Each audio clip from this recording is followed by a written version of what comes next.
Hello and welcome to Vlog 34. First, I would like to start by apologising for having a couple of weeks off discussing the health and wellbeing benefits of gardening. I've been preoccupied with a couple of other research projects, and unfortunately, a couple of the guest presenters who I was meant to have over the last couple of weeks have had to cancel their presentations. Today, I'm going to be answering a question that was asked in my first vlog for this year. But before doing that, I'd like to acknowledge that I'm on the lands of the Boonwurrung people and pay respects to elders past and present. My name is Dr. Jonathan Yoder Kingsley, and I'm a senior lecturer of health promotion at Swinburne University of Technology. Today I am outside my community garden, so there's lots of cars going past, there's lots of people who walk through. Hopefully they won't be too distracting. I was hoping to do it at a verge garden near my place that's full of pollinators and part of the Heather project, which is trying to increase bee colonies in suburbs in Melbourne. I think this is pretty special anyway. There's verge gardens right outside my community garden that I'm part of, which is really lovely as well. And verges are really important part of garden spaces to bring pollinators back into the community. Now, the question I got was from Kristy Howard via LinkedIn, and it went like this. I'd love to hear more about research on therapeutic gardening within eating disorders recovery. Currently working in this area, but research is hard to find.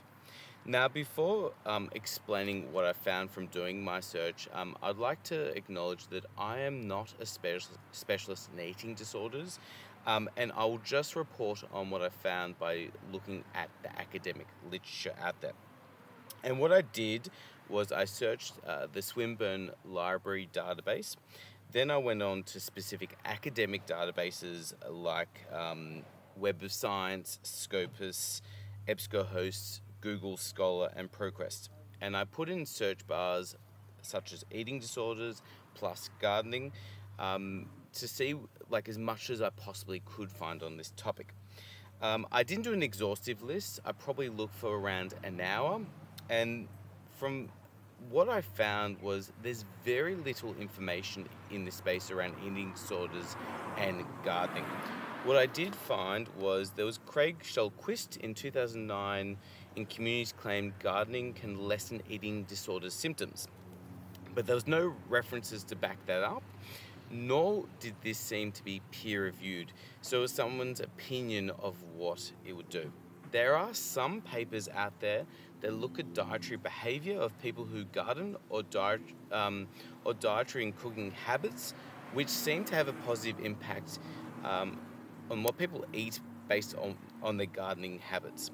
Other academics talk about healthy eating behaviours, and this is often associated with fruit and vegetable intake around gardening, but this is often focused on young people. So there is a lack of information out there, and I know this is probably disappointing, Kirsty, but it also offers an opportunity. It offers an opportunity in terms of we know now there's a research gap in this area. And if someone wants to look at prevention and recovery from eating disorders, it's a really interesting topic to look at for someone's master's or PhD. And I hope someone will follow that up. So that's my vlog for today. Goodbye, and thank you for digging into your health and well-being.